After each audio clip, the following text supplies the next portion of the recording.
Hello and welcome to the Dune Minute Podcast, your place to dive deep minute by minute into the cinematic adaptation of Frank Herbert's world of Dune. I am one of your hosts, Zach. And I'm John. And we are back on this Thursday episode to talk more about this fight.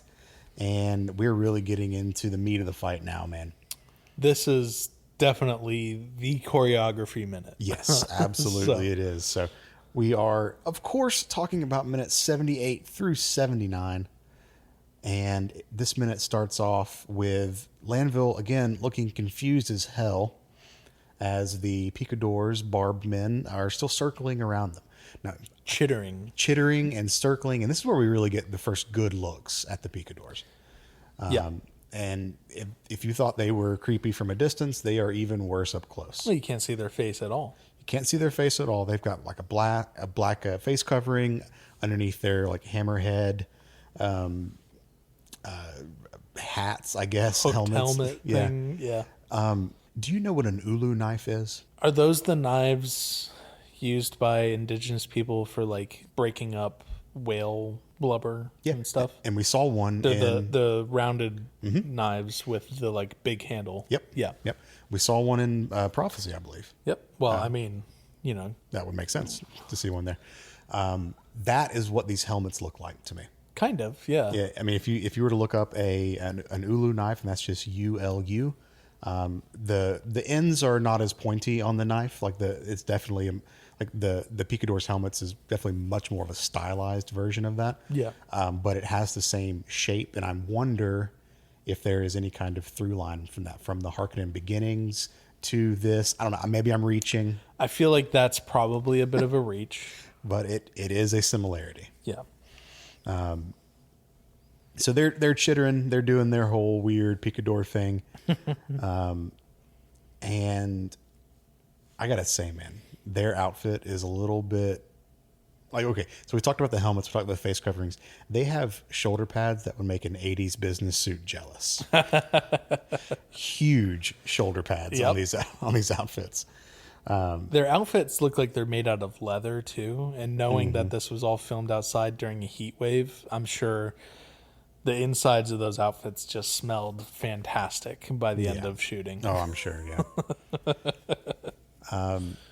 As all this is happening, Lanville is, I mean, he's doing his recentering. He's just in his defensive stance. Yeah, they're squaring up against each other again. Yeah. And they circle each other for a few seconds, and Fade makes the first attack again here. And it looks like Lanville gets a little bit of a cut. Not a big one, but a little bit. So Lanville's playing super defensively, doing what he's been doing with blocking all the attacks, but Fade does land a slice of some kind on Lanville's gut. Yeah. Not enough to, knock Lanville out of the fight, but they need to, kind of reset from there. What I like, though, is that we immediately go to, more traded blows and everything. And like in a moment of, Lanville anticipating Fade's next attack, Fade gives him a wink and then just like fucking goes in with a leg sweep and just like completely, knocks Lanville on his back. Lanville doesn't know, probably wasn't expecting that. Yeah.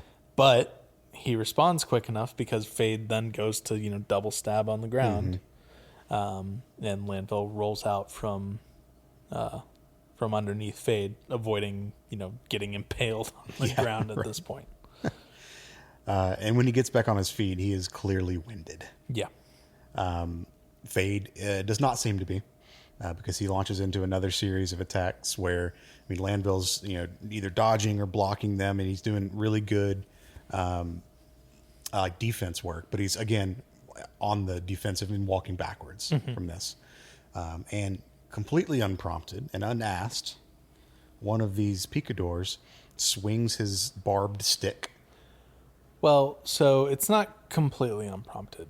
Lanville's, doing his blocking and everything, but it gets to the point where Lanville, essentially has one of Fade's arms in his... So Lanville has one of Fade's arms holding a knife grabbed by the wrist. Yeah. So Fade, at least seemingly, doesn't have full control. And that's when the picador, swings his hook hard into Lanville's shoulder. Yeah. And from what I've seen from the pictures of these hooks in Art and Soul, they're not small hooks. They are very large, almost like talons. Yeah. And clearly it's enough to, hurt like a son of a bitch, because Lanville just goes, ah! Which I thought was kind of funny. Yeah. And funny enough, Fade is the one that is pissed off about all of this. Oh, yeah. No, he's in it, man. He wants this to be This is his kill. Yeah, a full fight. He doesn't want help. Yeah. From here. And he yells, back. Mm-hmm. And because of that, the two fighters, kind of reset. Well, so the picador releases the barb. It is still in his shoulder. Yep. But the tip of it is what gets removed. And there's a little tassel. Yeah, a little tassel. And it is very much like bullfighting at this point. Yeah. It is a strong analogy, which I think is ironic given the Atreides bull. Yep. It's the symbology, John. It's the symbology. The word you're looking for is symbolism. And I believe we make that joke every time we talk about symbolism. That's fine. Yeah. Boondock Saints. But resetting here. So, Fade's longer blade is gone at this point. Yes. It had been knocked out during the, trading of blows. The kerfuffle. Fade's left hand holds his silver knife, and Lanville's left hand is holding Fade's wrist. Yeah. Lanville's right hand is holding his shitty knife, which is kind of looks like a big ass unsharpened Bowie knife, basically. Pretty much. And Fade's got Lanville's right wrist in his right hand. Yeah. Left hand. Left hand, yeah. Each of them has a knife in one hand, and the other hand is locking the opponent's knife hand. Yeah. So they're in like a weird stalemate kind of situation here. I did notice that Lanville's missing at least one tooth here. Oh, yeah?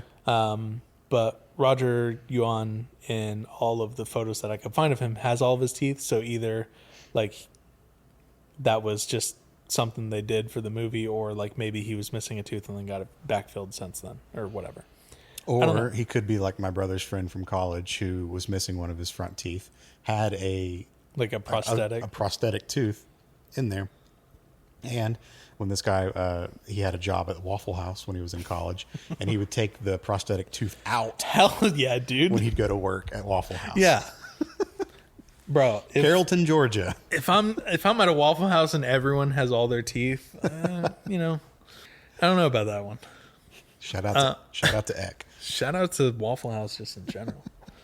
One day we'll release our Waffle House episode. But yeah, so they're locked in with each other. Lanville's missing his tooth. Which, now that I think about it, Roger Yuan at some point probably just got it knocked out in some choreography, something or other. That would make sense. He's been doing this for a long time. But Fade has Lanville's knife near his stomach, but the blade is pointing outward. So Lanville doesn't have a play here, really. Yeah. But what Fade does is knees the shit out of Lanville's hand, which causes him to, drop the knife. Yeah. But it's a risky gamble, because then at that point, Lanville's able to pull his hand back and get both hands on Fade's knife wrist. At which point, Lanville disarms Fade and steals Fade's knife. Really cool, super quick. This is one that I'm going through and I'm tapping like the next frame button. Yeah. And going through like the entirety of all of this. And if you have the opportunity to do it, watch that segment like that, because you can see just how fast all of this is happening together. And you have to imagine this was something they practiced over and over and over and over again. Yeah. Really, really awesome choreography. As soon as Lanville disarms Fade, Fade goes in with a right hook, and Lanville, just slaps that arm down and is able to, take a step back with now the only knife in play. Yeah. And again, this is what I was talking about, close quarters combat. The size advantages don't really matter all that much. Well, Well, we're about to see where Fade's size advantage yes, comes okay. into play. When it starts to get into like brute strength, yes, it would start to matter again. But just quick motions, these deflecting blows and stuff like that, it seems to be pretty evenly matched. Yeah. Because at this point, Fade cosplays a linebacker and just goes right in and tackles Landville and like somersaults over Landville's body when he's, been pinned down to the ground. Well, I think it was Landville did that. Or Landville like pushes him up. Well, so Fade goes in for the tackle, and then you saw Landville kind of grab his midsection, and he almost does like a suplex move and throws him backwards. So he uses Fade's momentum against him to slam carry him him. down. Yeah, Maybe. which is a good move. I did see a goof in this sequence. So you can see like the tassel is still in Landville's shoulder. Mm-hmm. But you can see the piece of like gaff tape or whatever that's just holding the tassel on Roger Yuan's shoulder. It's a very quick sequence. You're a psychopath if you're going through it frame by frame. But yeah, he flips Fade over, and then at this point, Landville is like holding the knife over Fade's face. And Fade can't do anything but just start laughing hysterically as he begins to like roll over and, pull Landville over with him. Mm-hmm. And the knife is just there inches away from Fade's face and he can't stop laughing. Yeah. And he, continues to tell his picadors to stay back, stay back. The crowd is chanting and the music is rising. And our minute ends with the biggest cliffhanger because Landville just gives a lunge. But we don't Fade know what happens. allows him to do that. So they're like in this headlock, almost like at the beginning of a wrestling match kind of pose. I'm talking like mat wrestling. Yeah, like Greco-Roman wrestling. Yeah, exactly. Not WWE fucking John Cena. Yeah, Hell in the Cell kind of thing. Yeah, not that. In 1996, The Undertaker, or whatever it was, I don't know. Tom Cage of Hell in a Cell. No, so they're like pressing against each other, and like their momentum is not pushing them either direction. Like no one's gaining a clear advantage like this. So what Fade does is he kind of steps back and allows the Landville's arm to extend forward, but he's to where he once was, and that's right where the minute is. Right when the arm extends forward. Such a cliffhanger. Yeah, for this minute, it's it's almost a little tropey. That motion. I'm not say it's bad. It is very good, but there is a lot of things where, or a lot of like I'm drawing a blank, but where I have got this sword. And the only way to get me closer to my opponent to kill me is to let the sword go through me. Yeah. Kind of thing. I don't know. I don't remember where that's from. We certainly won't see that ever again in this movie. No, of course not. No. Is that from this movie that I'm thinking of? Yes. Okay, cool. Neat. Book-wise, there's just more banter. The disarming of Fade also happens in the books. Mm-hmm. And the Harkonnen soldier he grabs his white blade, the one that he thinks is poisoned. Yep.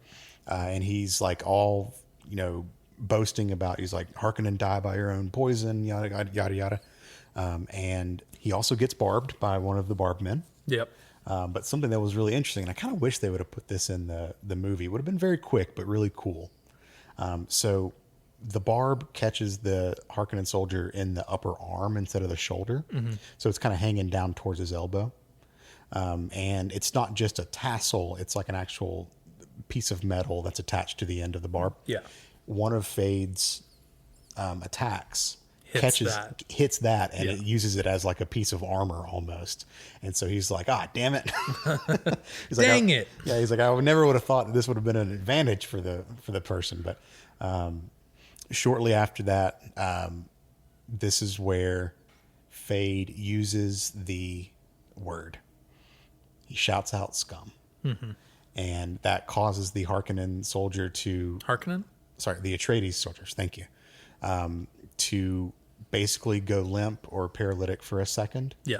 And gives him the advantage that he will need to do all the things we're going to talk about in the next minute. Alrighty. Damn these cliffhangers. I know. It's been a while since we've had a cliffhanger. These are good ones, though. These are good cliffhangers. Yeah. Well, for now, you're going to have to wait until tomorrow's episode comes out. You can, however, find the Dune Minute online at duneminute.com on Blue Sky, and you can email duneminute@gmail.com if you'd like to get in touch with us. That way, we'll be back to round this week out with a Friday episode very soon. All right. One would even say tomorrow. Maybe. Who knows? All right. We'll see y'all then. See ya.